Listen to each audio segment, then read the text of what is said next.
दोस्तों नमस्कार। उम्मीद कर रहा हूँ आप सब लोग अच्छे होंगे। Circular motion and rotation chapter का आज हमारा 19th एपिसोड है। एंड पिछले एपिसोड में हमने फोर्सेस को समझा था कि लॉज ऑफ मोशन की जो इक्वेशन होती हैं उनको हम कैसे बनाएं एंड फ्री बॉडी डायग्राम बना के जो इक्वेशन ऑफ मोशन लिखते हैं उनको कैसे लिखा जाए। हमने देखा था कि जब कोई पार्टिकल अंडर रोटेशन होता है या सर्कुलर मोशन में होता है तो उसके पास दो एक्सेलरेशन होती हैं, एक टेंजेंशियल एक्सेलरेशन और एक नॉर्मल एक्सेलरेशन।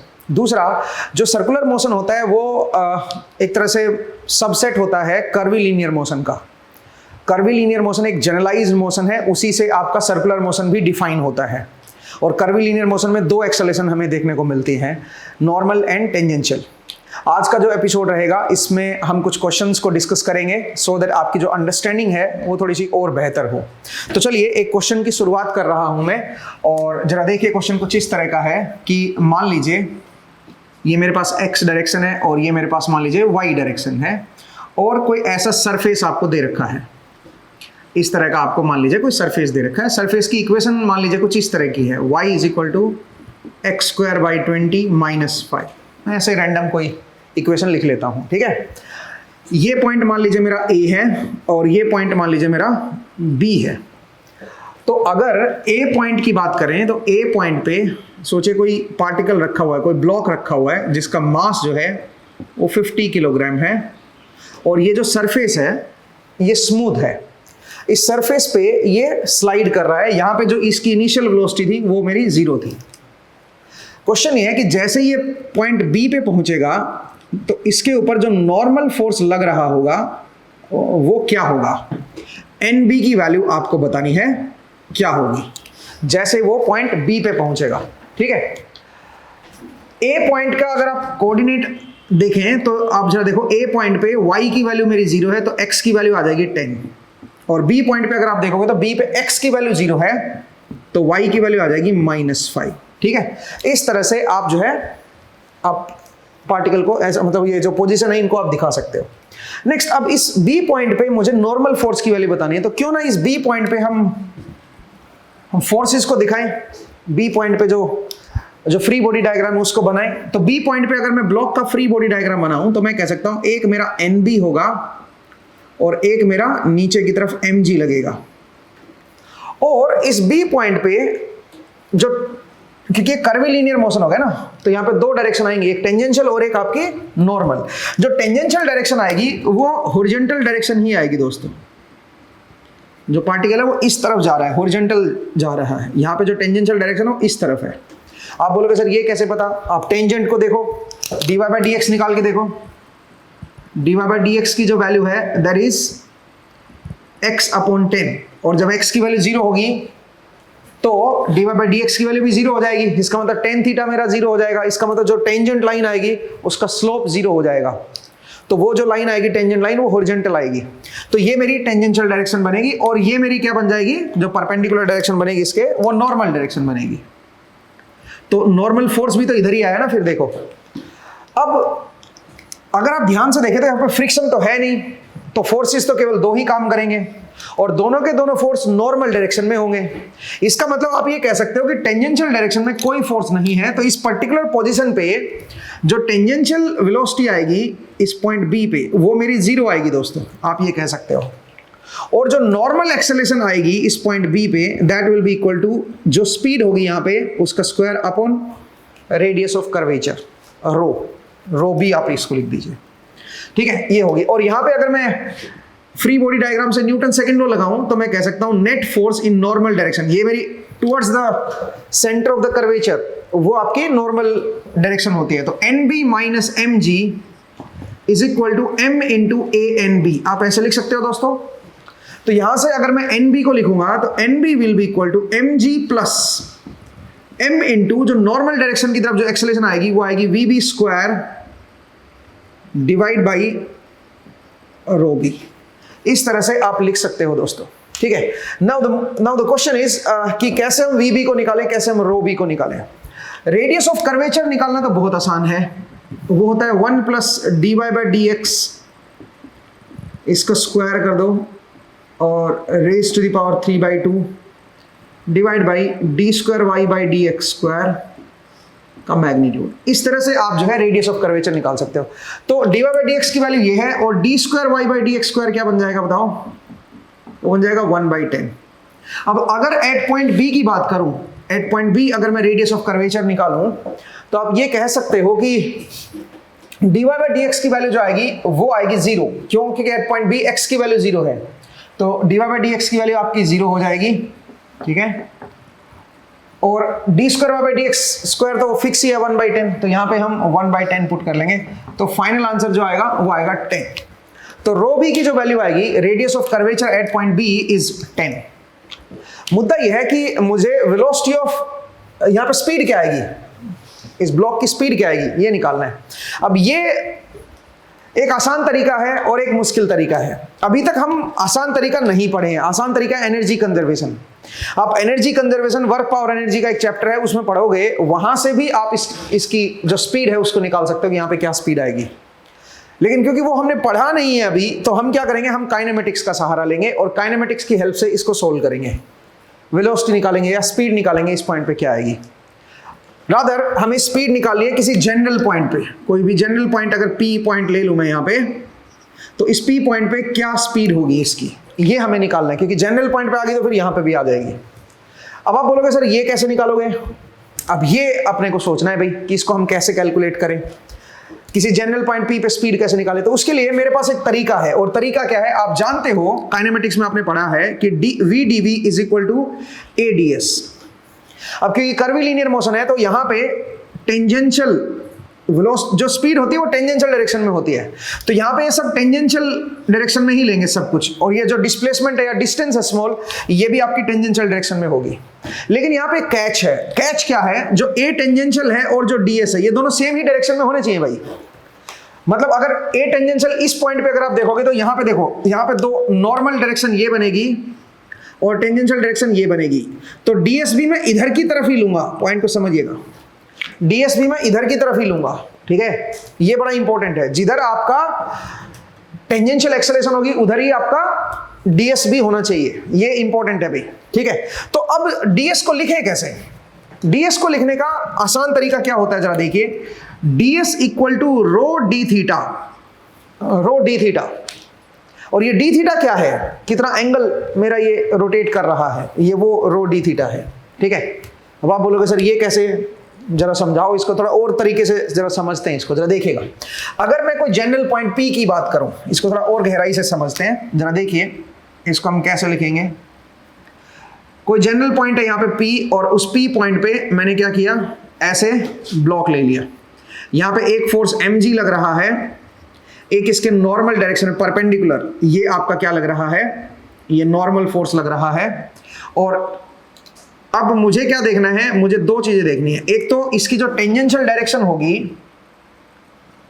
जो ये टेंजेंशियल डायरेक्शन होगी, आप इसको यहां पे भी दिखा सकते हो, रादर आप इसको ऐसे दिखाइए, ये जो कर्व है इसको आप ब्लॉक के अंदर से दिखा सकते हो, ब्लॉक को एक पॉइंट की तरह भी ट्रीट कर सकते हो, ठीक है। तो अब जरा देखिए, यहाँ पे जो टेंजेंशियल डायरेक्शन है वो आपकी इस तरफ होगी, ये टेंजेंशियल डायरेक्शन होगी, और ये जो डायरेक्शन होगी एन कैप डायरेक्शन होगी। कोई जनरल पोजीशन ले रहा हूं भाई मैं। अब मुद्दा ये है कि जो टेंजेंशियल डायरेक्शन है वो कहाँ है, वो कैसे देखें, वो कितने एंगल पे है। फिलहाल जो इसकी पोजीशन है वो एक जनरल पोजीशन है एक्स एंड वाई। तो अगर मैं यहां पे ये बोलूं कि इस पॉइंट पे dy बाई डी एक्स बताओ क्या आएगा, तो dy बाई डी एक्स किसी भी जनरल पॉइंट पे कितना है, x/10 है। और dy बाई डी एक्स क्या होता है, वो स्लोप होता है। किस लाइन का स्लोप होता है, जो टेंजेंट लाइन होती है उसका स्लोप होता है। तो यहां पे जो टेंजेंट लाइन आएगी वो तो ऐसे आएगी दोस्तों, ये मेरी टेंजेंट लाइन आएगी, ठीक है, ये मेरी टेंजेंट लाइन आएगी। और टेंजेंट लाइन का जो स्लोप होता है, टेंजेंट लाइन x के साथ कितना एंगल बन रहा है, वो थीटा है, तो उसको आप जो स्लोप होता है उसको आप tan थीटा लिख सकते हो। जो x के साथ जो एंगल होता है उसका tan ले लो, वही मेरा dy बाई डी एक्स बन जाएगा। तो dy बाई डी एक्स क्या होगा दोस्तों, x/10, और dy बाई डी एक्स क्या होता है, टेंजेंट, ठीक है, या स्लोप ऑफ टेंजेंट आप ये कह सकते हो, स्लोप ऑफ टेंजेंट लाइन। तो slope of tangent line tan theta के बराबर ही होता है। थीटा क्या होता है, ये जो लाइन है x के साथ कितना एंगल बना रही है वो होता है। अब ध्यान से सुनिएगा, ये मेरा थीटा है, तो ये जो टेंजेंट डायरेक्शन होगी वो इस तरफ होगी, टेंजेंशियल एक्सेलरेशन मेरी इस तरफ आएगी। अब ये चीज गौर फरमाने वाली है भाई, ध्यान दीजिएगा, बड़ा इंपॉर्टेंट है यहाँ पे। ये जो कर्व बन रहा है इसकी कोई रेडियस है, इसका कोई सेंटर होगा, इसकी कोई रेडियस होगी, रेडियस ऑफ कर्वेचर। अब यहां से एंगल थीटा बन रहा है, जरा गौर फरमाइएगा, मैं इसको ऐसे बना रहा हूं, ठीक है, ऐसे कोई ट्रायंगल मैंने बना दिया। ये अगर थीटा है तो ये 90 माइनस थीटा होगा, ये 90 है तो ये क्या बन जाएगा, थीटा, ये बन जाएगा मेरा थीटा, ठीक है। अब यहां से ds कैसे लिखें, ये इंपॉर्टेंट है, ds कैसे लिखें जरा देखिए दोस्तों। जब आपका ये पार्टिकल यहां से यहां पे आएगा ना, इधर की तरफ आएगा, इस पोजीशन से जब ये इस पोजीशन पे आएगा तो ऑब्वियसली आपका ds बढ़ जाएगा, लेकिन जो थीटा की वैल्यू है वो डिक्रीज होगी, थीटा की वैल्यू मेरी डिक्रीज होगी, ठीक है। तो इसका मतलब है, क्यों थीटा की वैल्यू डिक्रीज होगी, बिकॉज अब ये स्लोप जो है ना वो इस तरफ आ गया ना, तो ये जो थीटा है ये मेरा कम हो जाएगा। इसका मतलब क्या हुआ, इसका मतलब ये हुआ कि जो ds की वैल्यू जो रो डी थीटा लिखा है, इसमें जो डी थीटा आएगा, जिस तरफ मेरी एक्सेलरेशन है, जिस तरफ मेरी एक्सेलरेशन है उसी तरफ आपको ds चाहिए ना, उसी तरफ का ds होना चाहिए, ध्यान दीजिएगा। तो ds की वैल्यू आपने लिख दी रो डी थीटा, लेकिन ये डी थीटा तो नेगेटिव है,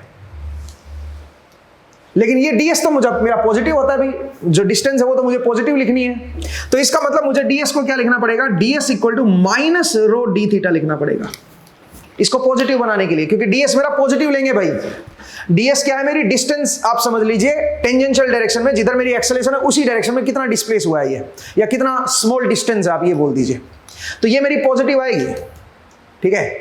अब इसको पॉजिटिव कैसे बनाए, ds तो बनेगा मेरा r rho D theta, radius of curvature into D theta, और डी थीटा क्या है, थीटा तो मेरा कम होता जा रहा है। जब ये यहां से यहां पे आएगा तो आपका जो थीटा है वो पहले इधर था, अब ये इधर हो गया।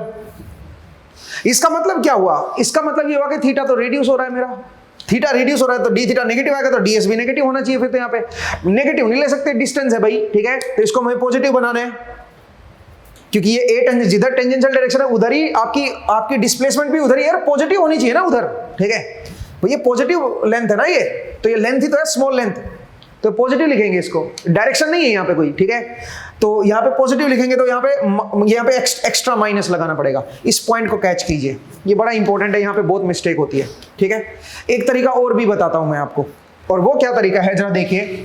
यहाँ पे टेन थीटा मेरा इधर आया है और टेन थीटा मेरा पॉजिटिव है, ऐसे थीटा तो पॉजिटिव है, तो इसका मतलब जब x बढ़ता है तो लाइन ऐसे आगे की तरफ जाती है, बट जो पार्टिकल है वो तो वापिस आ रहा है, वो तो पीछे की तरफ आ रहा है। तो पीछे की तरफ आ रहा है तो यहां पे आपका जो ADS बनेगा उसमें एक एक्स्ट्रा माइनस और आएगा, आप बस इतना सा ध्यान रखिए। या फिर ये तरीका अप्लाई कर लो, ये वाला जो तरीका मैंने बताया, ठीक है। इस तरीके से भी आप सोच सकते हो कि थीटा की वैल्यू जैसे जैसे पार्टिकल आगे जा रहा है थीटा कम हो रहा है तो डी थीटा मेरा डिक्रीज होगा, चेंज इन थीटा मेरा नेगेटिव आएगा, लेकिन ये ds तो मेरी पॉजिटिव लेंथ होनी चाहिए, तो इसलिए एक्स्ट्रा माइनस कर दिया मैंने, ठीक है। मुझे उम्मीद है आपको ये समझ आया। तो अब अगर मैं यहाँ पे पुट करूं किसी जनरल पॉइंट पे, तो जनरल पॉइंट पे अगर मैं लिखूंगा तो ये क्या बनेगा, इस तरह की रिलेशन आएगी और ds की वैल्यू ये बन जाएगी। ये रो क्या है, radius of curvature at that general point. Theta क्या है, थीटा मतलब ये वाला जो एंगल है, ठीक है। अब सुनिए ए टेंजेंशियल कैसे निकाले अब यहाँ पे, तो यहाँ पे जरा देखो, कोई जनरल पॉइंट पे टेंजेंशियल एक्सेलरेशन मेरी इधर आएगी, तो आप कह सकते हो कि mg के दो कंपोनेंट होंगे, कौन कौन से, एक इधर की तरफ कंपोनेंट होगा, ठीक है, mg ये थीटा, ये 90 माइनस थीटा है तो ये भी थीटा बन जाएगा, तो mg cos थीटा इधर आएगा और इधर की तरफ क्या बन जाएगा, mg sin थीटा। तो यहां से अगर मैं लिखूंगा तो टेंजेंशियल डायरेक्शन में तो केवल एक ही फोर्स है इसके पास, तो mg sin थीटा किसी जनरल पॉइंट पे अगर मैं देखूं that must equal to m into A tangential. तो ए टेंजेंशियल मेरे पास क्या आ गया, g sin theta, this is my A tangential. A tangential की वैल्यू आ गई है g sin थीटा, ठीक है। अब आइए यहां से अगर मैं नॉर्मल डायरेक्शन में लिखूं तो n minus mg cos theta, n मेरा इधर है, mg cos थीटा इधर है, n minus mg cos theta is equal to m v square by rho. ये मेरी क्या बन गई, नॉर्मल डायरेक्शन में किसी जनरल पॉइंट P पे आपकी इक्वेशन बन गई। बट हमें इसकी जरूरत नहीं है, हमें इसकी जरूरत है, क्यों, क्योंकि अपने को टेंजेंशियल डायरेक्शन में एक्सेलरेशन चाहिए। तो अब जरा देखिए, अब यहां पे अगर मैं लिखूंगा तो v dv, v क्या है, speed at some general point, tangential speed at some general point P, ठीक है। v dv is equal to A tangential की जगह पे लिख रहा हूं g sin थीटा, और ds की जगह पे लिख रहा हूं minus rho D theta. Rho की वैल्यू इटसेल्फ थीटा पे डिपेंड कर रही है, इस टेंजेंट एंगल पे डिपेंड कर रही है थीटा पे, क्योंकि रो आपका कांस्टेंट नहीं है, सर्कल थोड़ी ना ये कि रो आपका कांस्टेंट रहेगा।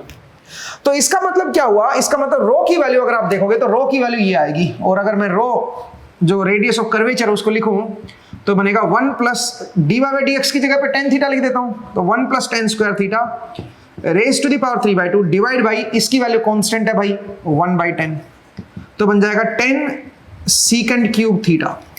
ठीक है, तो अगर मैं यहां पे लिखूं तो v dv is equal to minus g sine theta into 10 secant cube theta D theta. एक बार देख लीजिए भाई सही लिखा है क्या।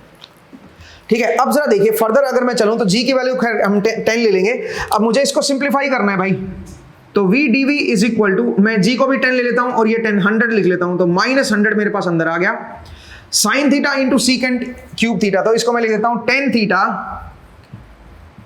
Into सीकेंड square theta D theta. एक बार देख लीजिए भाई सही है क्या। अब मुझे इसको इंटीग्रेट करना है। अब ये तो जनरल इक्वेशन लिखी है मैंने, अब इंटीग्रेट कहां से कहां तक करना है, इनिशियल पॉइंट ये था और फाइनल यहां पे है, मुझे यहां की वेलोसिटी चाहिए वीबी की, तो इनिशियल वेलोसिटी टेंजेंशियल डायरेक्शन में, इनिशियल स्पीड टेंजेंशियल डायरेक्शन में यहां पे स्पीड 0 थी, और यहां पे क्या हो जाएगी, यहां पे हो जाएगी वीबी, जो अपने को कैलकुलेट करनी है, क्योंकि अगर वीबी आ गया तो मेरे पास एक्सेलरेशन आ जाएगी, और एक्सेलरेशन आ गई तो मैं यहां पे वीबी की वैल्यू पुट कर दूंगा, यहां पे एक्सेलरेशन की वैल्यू पुट कर दूंगा, और एन भी आ जाएगा, नॉर्मल फोर्स आ जाएगा मेरे पास। ठीक है, अल्टीमेटली तो फाइट हम इसी के लिए तो कर रहे थे, वीबी के लिए, तो यहां से देखो 0 से वीबी ये चेंज हो गया। आप बोलोगे सर ये तो जनरल इक्वेशन है ना, बेशक जनरल इक्वेशन है, बट आप जनरल इक्वेशन की हेल्प से ही तो आप यहां की वेलोसिटी निकालोगे, तो आपके पास एक बार ये जनरल इक्वेशन आ गई है, उसके बाद आप यहां से यहां पे गए हो। ठीक है, अब मुद्दा ये है कि थीटा कहां से कहां तक बदल रहा है, थीटा मतलब टेन थीटा, तो इसकी वैल्यू है, यहां से थीटा निकालेंगे भाई। ठीक है, टेन थीटा से थीटा निकल आएगा, तो बताओ यहां पे x की वैल्यू कितनी है 10, तो x की वैल्यू 10 पुट करोगे तो टेन थीटा क्या बनेगा 1, इसका मतलब थीटा क्या बनेगा 45 डिग्री, तो 45 डिग्री से यहां पे x की वैल्यू 0 है, तो x की वैल्यू 0 पुट करोगे तो टेन थीटा 0 आएगा, इसका मतलब एंगल भी मेरा 0 हो जाएगा। सही बात है भाई। अब जरा देखो ये क्या बना, यहां से अगर आप ध्यान से देखोगे तो यहां से बनेगा VB square upon 2 is equal to -100। Integration में देखिए टेन थीटा को मैं p मान लेता हूं, अगर मैं टेन थीटा को p मानूंगा तो सीकेंड स्क्वायर डी थीटा क्या बन जाएगा, secant square theta D theta is equal to DP बन जाएगा। तो टेन थीटा की वैल्यू मैंने p पुट कर दी, और सीकेंड स्क्वायर डी थीटा की वैल्यू मैंने क्या पुट कर दी है dp। अब लिमिट जरा देखिए, लिमिट जरा देखते हैं, जब थीटा की वैल्यू 45 डिग्री होगी तो p मेरा 1 होगा, और थीटा की वैल्यू जब 0 होगी तो p की वैल्यू मेरी 0 होगी। सही बात है। तो यहां से अगर आप देखोगे तो यहां से क्या बन जाएगा, VB square upon 2 will be equal to, बताइए, -100 इंटू पी डी पी। तो पी डी पी करोगे तो क्या बनेगा बताओ जरा, P square by 2, upper limit minus lower limit करोगे तो -1/2 आ जाएगा, तो ये माइनस माइनस प्लस बन गया, और यहां से 2 कट गया, तो वीबी की वैल्यू क्या बन गई, वीबी की वैल्यू बन गई 10। ठीक है भाई, यहां पे मेरे पास वेलोसिटी आ गई 10।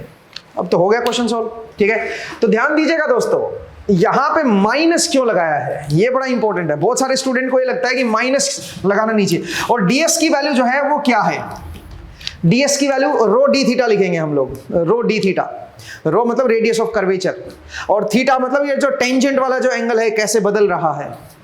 अगर ये डिक्रीज हो रहा है तो डी थीटा नेगेटिव आएगा, लेकिन ये तो पॉजिटिव वैल्यू होनी चाहिए, ये डिस्टेंस है, लेंथ है, small length, in tangential to the curve ये स्मॉल लेंथ है।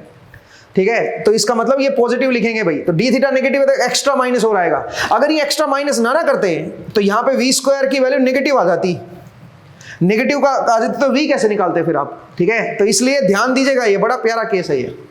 ठीक है, तो मैंने आपको बता दिया जिधर टेंजेंशियल एक्सेलरेशन होती है उस दिशा में आपको लेंथ लिखनी है, उस दिशा में लेंथ लिखनी है। अब अगर रो डी थीटा लिखते तो नेगेटिव लेंथ होती है, और लेंथ कभी नेगेटिव नहीं होगी भाई। ठीक है, आपको यहाँ पे क्या लिखना होगा, इसको पॉजिटिव बनाना है तो एक्स्ट्रा माइनस करना पड़ेगा। ठीक है, आई होप आपको समझ आया। वीबी की वैल्यू आ गई है, वीबी की वैल्यू आ गई है, रो भी अपने को पता है, एम अपने को पता है 50 किलोग्राम, तो यहाँ पे पुट कर देते हैं भाई। तो एनबी जो आएगा, एनबी की value normal force in B direction जो आएगी that will be equal to M, M कितना है 50, ये मैंने यहां से एम कॉमन ले लिया, जी की वैल्यू कितनी है 10 plus V B square upon rho B, V B की वैल्यू कितनी है 10, तो 10 का square upon rho B is 10, तो फर्दर यहां पे 10 रह जाएगा, तो ये कितना हो गया 50 into 20, and 50 into 20 is 1000 newton, 1000 newton आ जाएगा एन बी की वैल्यू। ठीक है, तो नॉर्मल फोर्स यहां पे जो लगेगा वो 1000 न्यूटन का लगेगा।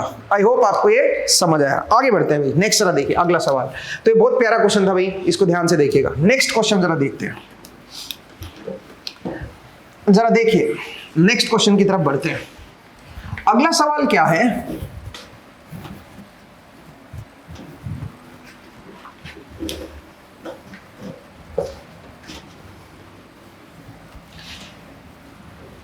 अगला सवाल यह है कि मेरे पास एक सर्कुलर ऐसे सरफेस है, ठीक है, ये इसका मतलब इस तरह का सरफेस है, और इसकी जो रेडियस है वो आपको दे रखी है, मान लीजिए 1 मीटर, 1 मीटर रेडियस दे रखी है, और यहां पे कोई एक तरह से कोई ऐसे सिलेंड्रिकल शेप मान लो आप, ठीक है, या कोई स्फीयर मान लो, स्फेरिकल बॉल जो होती हैं, ठीक है, वो मान लो, उसका अपना कोई मास दे रखा है, m की वैल्यू दे रखी है भाई 0.5 किलोग्राम। इसको हमने यहां से हल्का सा पुश किया है, हल्का सा धक्का दिया है बस, सो दैट इसकी जो इनिशियल वेलोसिटी आ जाए वो 0 आ जाए। आपको ये बताना है कि कितने एंगल पे आके, जैसे ही यहां पे आएगी, कितने एंगल पे आगे इसका जो नॉर्मल फोर्स है वो 0 हो जाएगा, मतलब इसके साथ ये कांटेक्ट को ब्रेक कर देगी। एट व्हाट एंगल थीटा, ये आपको बताना है कि थीटा जो है कितना लूम है, थीटा की वैल्यू बतानी है, at which the contact of this ball will break with the surface. Contact जहां पे सरफेस के साथ ब्रेक हो जाएगा वो थीटा आपको बताना है, वो थीटा कितना होना चाहिए। तो कांटेक्ट ब्रेक का क्या मतलब होता है, थीटा एट विच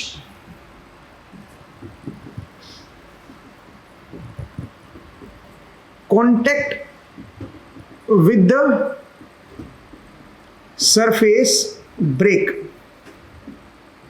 ठीक है, तो ये आपको बताना है। तो आप ये कैसे बताओगे कि कहां पे कांटेक्ट ब्रेक हो रहा है, उसका देखने का बड़ा आसान तरीका है दोस्तों, और वो क्या तरीका है, जहां पे इस सरफेस की वजह से जो नॉर्मल फोर्स है ये आपका 0 हो जाए, जहां पे नॉर्मल फोर्स 0 हो जाएगा वहां पे समझ लो कांटेक्ट ब्रेक हो गया, क्योंकि कांटेक्ट ही नहीं रहा तो नॉर्मल फोर्स तो कांटेक्ट ही लगाता है। तो अगर मैं किसी जनरल एंगल थीटा पे इसके ऊपर फोर्सेस लिखूं तो इसके ऊपर एक तो फोर्सेस mg आएगा, एक आपका इधर नॉर्मल लगेगा। अच्छा, यहां पे 2 डायरेक्शन होंगी, एक आपकी जो फोर्स होगा क्योंकि वो सर्कुलर मोशन में है तो इसका मतलब क्या होगा, एक आपका टुवर्ड्स सेंटर आप कह सकते हो एक्सेलरेशन होगी, और एक आपकी टेंजेंशियल एक्सेलरेशन होगी, एक आपकी टेंजेंशियल एक्सेलरेशन होगी, ठीक है, ए टेंजेंशियल। आई होप आपको समझ आया। अब ये अगर थीटा है, कोई जनरल एंगल है थीटा, ये अगर थीटा है तो आप ये कह सकते हो कि ये जो एंगल होगा ये एंगल भी आपका थीटा ही बनेगा, ठीक है भाई। अगर ये थीटा है तो ये एंगल भी थीटा होगा, तो इधर की तरफ जो फोर्स आएगा वो क्या बनेगा, mg cos theta, mg cos theta, ठीक है। तो आप इस तरफ जो आएगा वो आएगा mg cos theta minus n कर देता हूं, that must be equal to mv square upon r is the radius. v मतलब यहां पे जो इसकी कोई स्पीड होगी वो, और ये v स्क्वायर बाई r इसकी नॉर्मल एक्सेलरेशन है भी, तो m इंटू an लिखा है मैंने यहां पे, और नॉर्मल एक्सेलरेशन इधर है तो इधर वाला फोर्स माइनस n किया, नेट फोर्स इस तरफ निकाला मैंने, net force toward centre must be equal to mass into acceleration, और जो एक्सेलरेशन होनी चाहिए वो टुवर्ड सेंटर लेनी है।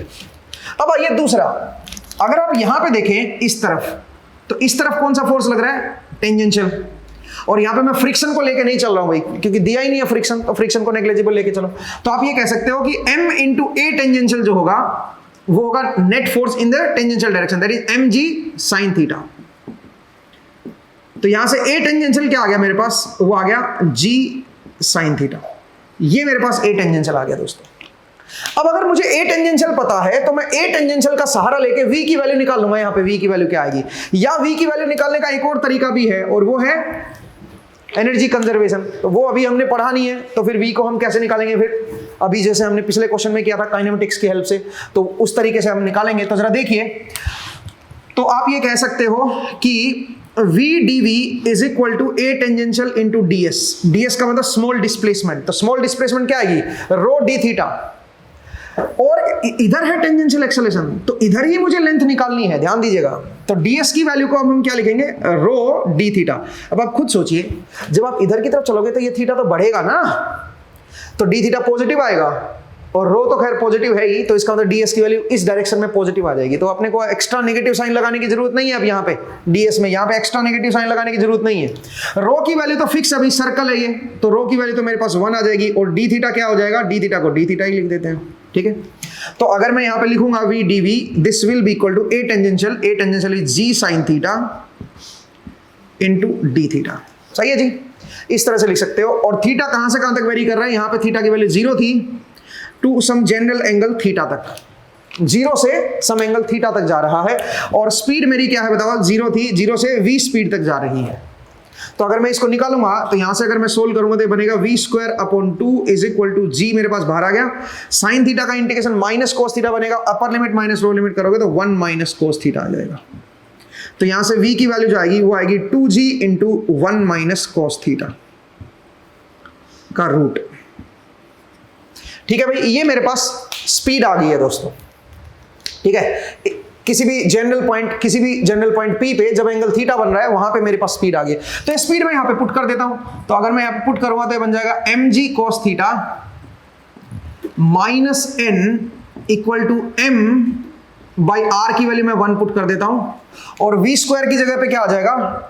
2g into 1 minus cos theta. एक बार देख लीजिए भाई सही लिखा है क्या। तो यहां से मैं नॉर्मल फोर्स की वैल्यू निकाल सकता हूं दोस्तों।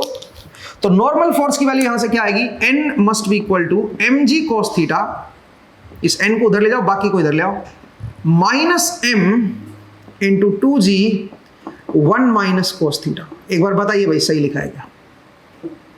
तो अगर मैं इसको n निकालूंगा तो यहां से mg cos थीटा यहां से आ गया, और 2mg cos थीटा यहां से आ गया, वो भी प्लस का, तो 3mg cos थीटा हो जाएगा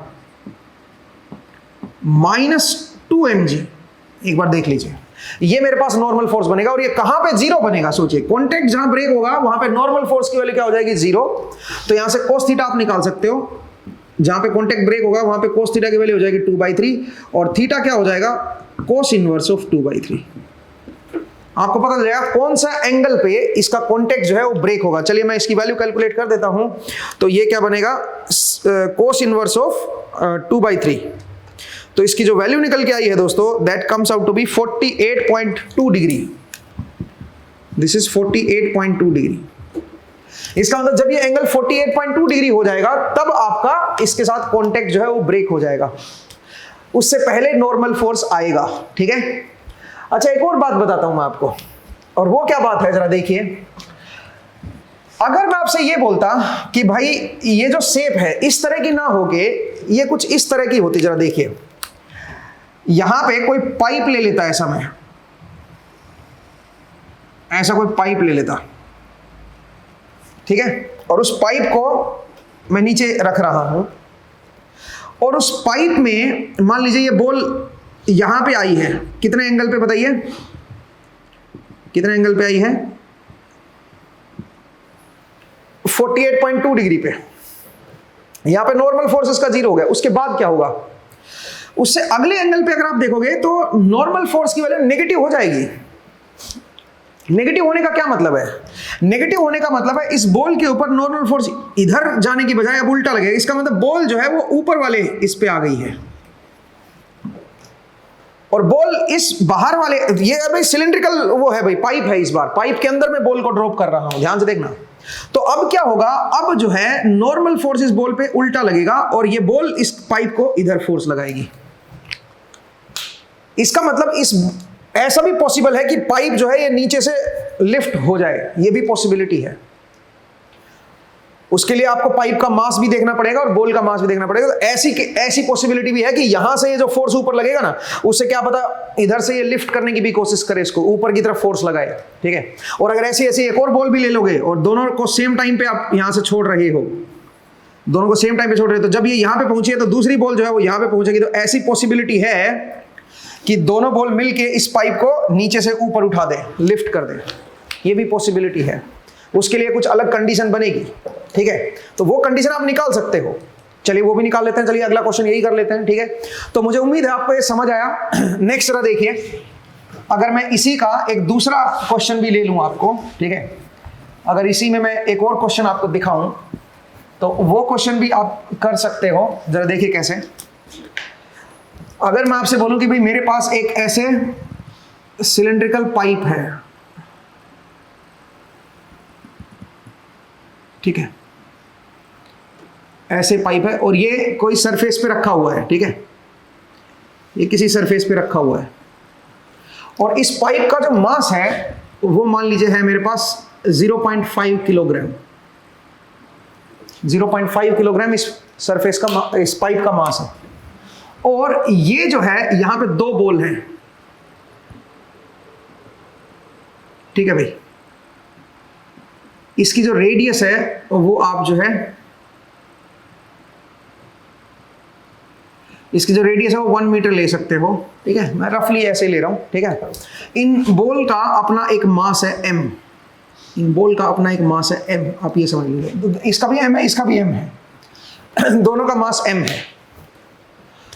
अब मैं क्या चाह रहा हूं, मैं ये चाह रहा हूं कि सबसे पहले तो ये कि भाई m की वैल्यू मैं क्या लूं कि भाई ये जो है ये लिफ्ट हो जाए। आपको ये बताना है m की वैल्यू मैं क्या लूं कि भाई ये इसको हम लिफ्ट कर सके।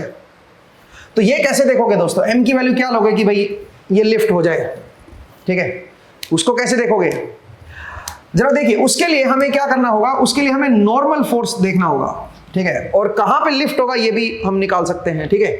तो हमने देखा, हमने जैसे ही इन बॉल को यहां से छोड़ा, ये बॉल आपकी इधर आएगी, एक बॉल आपकी यहां पे आएगी और एक बॉल जो है वो इधर आएगी। और जैसे ही आपका जो एंगल है कितना हो जाएगा बताइए। अभी अभी हमने क्या देखा था, 10 इनवर्स 2/3, 48 पॉइंट समथिंग कुछ आया था हमारे पास एंगल, 48.2। तो जैसे ही थीटा की वैल्यू 48.2 हो जाएगी, आपका जो बॉल है ये इसका कॉन्टेक्ट छोड़ देंगी और नॉर्मल फोर्स की वैल्यू क्या हो जाएगी, नेगेटिव। इसका मतलब इस पॉइंट के बाद क्या होगा, ये जो बॉल है ये आउटर सरफेस पे चली जाएंगी। इस एंगल के बाद बॉल जो है वो आउटर सरफेस पे चली जाएंगे, ठीक है, और फिर ऐसे नीचे की तरफ आएंगे। तो जैसे ही आउटर सरफेस पे जाएंगे दोस्तों, बॉल के ऊपर नॉर्मल फोर्स इधर लगेगा, ठीक है, और बॉल का एक mg इधर भी है, ठीक है, ध्यान दीजिएगा।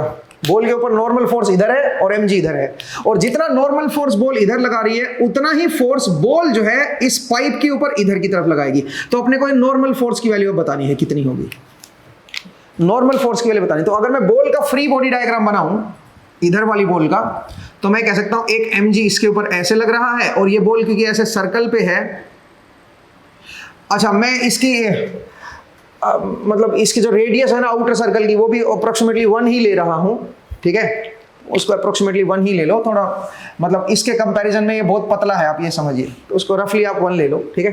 तो जरा देखिए दोस्तों, ये मेरा mg है, ठीक है, और इधर मेरा नॉर्मल फोर्स है। अब यहाँ पे दो फोर्सेस एक्ट कर रहे होंगे, ये किसी एंगल थीटा पे है फिलहाल, ठीक है, कोई जनरल एंगल थीटा पे है ये, ठीक है, वर्टिकल के साथ ये एंगल थीटा है। तो अब आप क्या लिखोगे, अब आप इक्वेशन बताइए। अब आप लिखोगे ये थीटा है तो ये एंगल क्या होगा, ये एंगल भी मेरा थीटा होगा। तो अब आप लिखोगे n plus mg cos theta is equal to m into V square by 1, ठीक है भाई, ये लिखोगे अब आप। अच्छा यहां पे आपका क्या होगा बताओ, यहां पे एक फोर्स इधर भी तो लग रहा होगा, अगर मैं फ्रिक्शन को नेग्लेक्ट कर दूं तो वो बनेगा mg sin theta, this has to be m a tangential. तो a टेंजेंशियल क्या आ जाएगा बताओ, g sin theta, g sin theta आ जाएगा। तो अगर मैं यहां से n की वैल्यू कैलकुलेट करूंगा दोस्तों, तो बन जाएगा m v square minus mg cos theta. तो v स्क्वायर की वैल्यू कैसे निकालेगा, वो यहां से निकालोगे, और वो कैसे निकालोगे बताओ जरा। v square by 2 is equal to g into 1 minus cos theta, ये अभी अभी हमने लिखा था भाई, ठीक है, 1 माइनस कोस थीटा ये लिखा था। तो v स्क्वायर की वैल्यू क्या हो जाएगी, 2g into 1 minus cos theta. तो अगर मैं वी स्क्वायर की वैल्यू पुट करूंगा तो क्या बन जाएगा, n will be equal to m, मैं बाहर ले लेता हूं, तो ये बन जाएगा 2g into 1 minus cos theta minus G cos theta. ध्यान दीजिएगा भाई। तो अब जो नॉर्मल फोर्स आएगा that will be equal to m into 2g minus, एक बार जरा देखो वी स्क्वायर की वैल्यू ठीक लिखा है क्या मैंने? हाँ जी ठीक लिखा है मेरे ख्याल से, है ना, 2g into 1 minus cos theta, और यहाँ पे भी ठीक है। तो ये हो जाएगा 2g minus 3g cos theta. एक बार देख लीजिए भाई, ये बनेगा मेरे पास, ठीक है, ये बनेगा मेरा नॉर्मल फोर्स। और यही नॉर्मल फोर्स जो बॉल के ऊपर इधर लग रहा है वही नॉर्मल फोर्स इस पाइप के ऊपर बाहर की तरफ लगेगा। तो अगर अब मैं पाइप का फ्री बॉडी डायग्राम दिखाऊं आपको, तो इस पाइप के ऊपर अब जो है वो एक नॉर्मल फोर्स यहां पे लग रहा है और एक नॉर्मल फोर्स यहां पे लग रहा है। ये थीटा एंगल बन रहा है भाई यहां से, ठीक है, और ये इधर से भी थीटा बन रहा है, ये वर्टिकल के साथ, ठीक है, सही है भाई। तो आप ये कह सकते हो कि इसका एक नॉर्मल फोर्स इधर है, एक नॉर्मल फोर्स इधर है, इसके ऊपर दो फोर्सेस ये लग रहे हैं। तो इसका जो वर्टिकल कंपोनेंट आएगा, ये थीटा है तो ये भी थीटा होगा, ये भी आपका थीटा हो जाएगा, और इसका ये आपका थीटा हो जाएगा। तो अगर आप ध्यान से देखें तो वर्टिकल फोर्स जो बनेगा वो क्या बनेगा बता सकते हो? जो वर्टिकल फोर्स बनेगा दोस्तों that will be equal to 2n cos theta. Tangential तो कैंसिल कर जाएगा ना इसका ये वाला कंपोनेंट, तो ये दोनों का कैंसिल हो जाएगा, ठीक है, तो उसको तो आप छोड़ ही दो। तो नॉर्मल फोर्स हमने निकाल लिया पहले कि बॉल जो है नॉर्मल फोर्स कितना लगा रही है इधर, ठीक है, और ये नॉर्मल फोर्स पॉजिटिव कब आएगा जरा देख लीजिए। इसको पॉजिटिव बनाने के लिए क्या जरूरी है बताओ? ये पॉजिटिव कब होगा? पॉजिटिव होने के लिए 2g minus 3g cos theta has to be positive. इसका मतलब cos theta has to be less than 2/3। तो थीटा की वैल्यू ग्रेटर होनी चाहिए 48.2 से। यहां से जो थीटा की वैल्यू आएगी, cos थीटा अगर 2/3 से लेस है, इसका मतलब theta has to be greater than 48.2। तो ये थीटा की वैल्यू 48.2 से बड़ी होनी चाहिए पहली बात, तो तभी आपका ये पॉजिटिव बनेगा। अब सुनिए, कितने एंगल पे ये उठाएगा, कितने एंगल पे जब ये आएगी तो ये लिफ्ट करेगी, वो कैसे देखोगे? जरा देखिए, यहां पे मैंने बोला कि n इधर लग रहा है, इस पे n इधर लग रहा है, तो n cos थीटा यहां पे करेंगे तो 2n cos थीटा हो जाएगा भाई, ठीक बात है। तो 2n cos थीटा किसके बराबर होना चाहिए बताओ जरा? जो इसका, क्योंकि देखो ये इसके ऊपर फोर्स लग रहा है, ध्यान दीजिएगा, ये इस पाइप के ऊपर फोर्स लग रहा है, और पाइप का मास कितना है? पाइप का मास है 0.5, तो 0.5 इंटू जी, 10 कर देता हूं, 0.5 इंटू जी।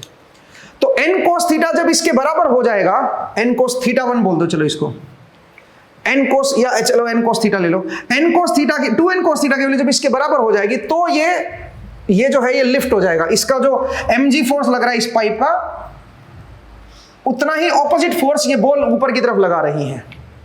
तो आप ये कह सकते हो कि इस इंस्टेंट पे आपका ये लिफ्ट हो जाएगा। अब n की वैल्यू क्या है बताओ जरा?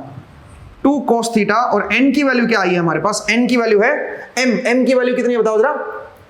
m की वैल्यू 0.25, 0.25, ये बॉल वाला है भैया m, ये वाला m बॉल वाला है, ठीक है, क्योंकि बॉल के लिए हमने पहले इक्वेशन लिखी थी ना, उसी से तो बॉल के ऊपर कितना नॉर्मल फोर्स पाइप लगा रहा है वो हमने निकाला है, ठीक है। तो 0.25 into 2g minus 3g cos theta, ठीक है, 2 इंटू n की वैल्यू पुट कर दे into cos theta is equal to 5 लिख दो भैया, ठीक है।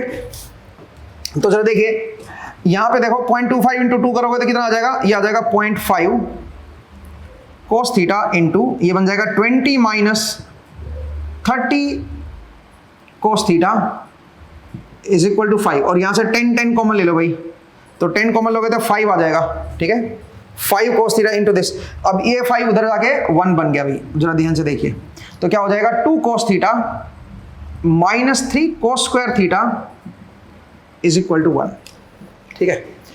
तो यहां से आप थीटा की वैल्यू निकाल सकते हो भाई, 3 cos square theta minus 2 cos theta plus 1 equal to 0, ठीक है। यहां से आप थीटा निकाल लोगे कि कितने थीटा पे आपका, कितने एंगल पे जब ये आ जाएगी तो ये लिफ्ट होगा, ठीक है, वो थीटा अब आप यहां से आप कैलकुलेट कर सकते हो। यहां से b स्क्वायर माइनस 4ac करके देखो आप, तो अगर आप ध्यान से देखें तो यहाँ पे थीटा की कोई पॉजिटिव वैल्यू आएगी क्या? जरा देखो, b स्क्वायर 4 माइनस 4ac करोगे तो ये नेगेटिव आ रहा है भाई, ठीक है। तो नेगेटिव आ रहा है, इसका मतलब ये लिफ्ट नहीं कर पाएगा। ऐसा कोई थीटा है ही नहीं जिस पे लिफ्ट कर पाएगा, ठीक है। यहाँ से थीटा की वैल्यू निकल के नहीं आ रही, इसका मतलब ऐसा कोई थीटा है ही नहीं जिस पे लिफ्ट कर पाए, ठीक है। आई होप आपको समझ आया। इसका मतलब अगर आप मास को ये लेते हो ना, इस मास को अगर आप 0.25 ले लेते हो और ये 0.5 ले लेते हो, तो ऐसा कोई थीटा एग्जिस्ट नहीं करेगा जिस थीटा पे आपका ये लिफ्ट हो पाए। तो एक काम करते हैं ना, हम इन मासेस को फिक्स नहीं ना करते हैं, इसके मास को हम कैपिटल M ले लेते हैं और इनके मास को स्मॉल m ले लेते हैं और मास के ऊपर कंडीशन निकाल लेते हैं। तो चलिए जरा देखिए, अगर मैं मासेस को फिक्स ना करूं तो मैं क्या बोलूंगा, मैं बोलूंगा कि कब लिफ्ट होगा, जब ये 2n cos theta is equal to क्या हो जाए, कैपिटल mg, ठीक है। जब 2n cos थीटा क्या हो जाएगा, कैपिटल mg के बराबर हो जाएगा, तब जो है ये लिफ्ट होगा। और n की वैल्यू ये है भाई मेरे पास, तो n की वैल्यू अगर आप पुट करोगे तो n की वैल्यू हो जाएगी 2m इंटू, n की वैल्यू ये पुट कर देता हूं 2g minus 3g cos theta, ठीक है, इक्वल टू कैपिटल mg। एक बार देख लीजिए अभी, और एक और cos थीटा भी आएगा यहाँ पे ना, n की वैल्यू ये आई है ना भाई, into cos theta equal to capital mg। सही है भाई। अब g से g काट दो भाई, तो अगर मैं g को कॉमन ले लूं और g से g काट देता हूं, तो जरा देखिए क्या बनाइए, ये बन गया मेरे पास 4 small m minus 6m cos theta into cos theta has to be m, ठीक है। तो अब यहां से अगर आप ध्यान से देखोगे तो ये बन जाएगा 6m cos square theta minus 4m cos theta plus capital M is equal to 0। अब हमें यहां से cos थीटा की वैल्यू निकालनी है, तो cos थीटा तभी एग्जिस्ट करेगा ना जब b स्क्वायर माइनस 4ac क्या हो, b square minus 4ac positive हो, ठीक है। तो यहां से b स्क्वायर माइनस 4ac करोगे तो ये क्या बन जाएगा, 16m square minus 24 has to be positive. तो यहां से आप क्या लिखोगे, यहां से आप लिखोगे 24 small m into capital M has to be less than 16 small m square. ये m से m मेरा कट गया, तो यहां से कैपिटल M की वैल्यू क्या आनी चाहिए, capital M has to be less than 16m by 24, ठीक है। एक बार देख लीजिए भाई, और इसको अगर आप देखोगे तो capital M has to be less than, ये 8 से काट दो ना, 2/3m। तो इसका मतलब ये हुआ कि जो कैपिटल M है वो लेस होना चाहिए। एक बार देखो मैंने सही लिखा है क्या, मेरे हिसाब से तो मैंने सही लिखा है। तो कैपिटल M मतलब इसका जो मास होना चाहिए that has to be less than 2/3 small m। इसका जो मास है स्मॉल m का, उसका 2/3 वाला जो मास होगा उससे लेस होना चाहिए, तभी आपका एक थीटा ऐसा एग्जिस्ट करेगा जिस पे आपका ये लिफ्ट कर लेगा इसको, ठीक है। आई होप आपको एक कंडीशन समझ आई कि कैसे इसको हम देखेंगे, कैसे इस क्वेश्चन को हम सोल्व करेंगे, ठीक है। तो ये भी एक बहुत प्यारा क्वेश्चन है, पिछले क्वेश्चन की ही एक तरह से एप्लीकेशन है ये, ठीक है। तो चलिए आज के लिए फिर हम इतना ही करेंगे दोस्तों, एंड अगले एपिसोड में फिर से आपसे मुलाकात होगी। अपना ख्याल रखिए, पढ़ते रहिए, मुस्कुराते रहिए, नेक्स्ट टाइम मिलेंगे। Thank you.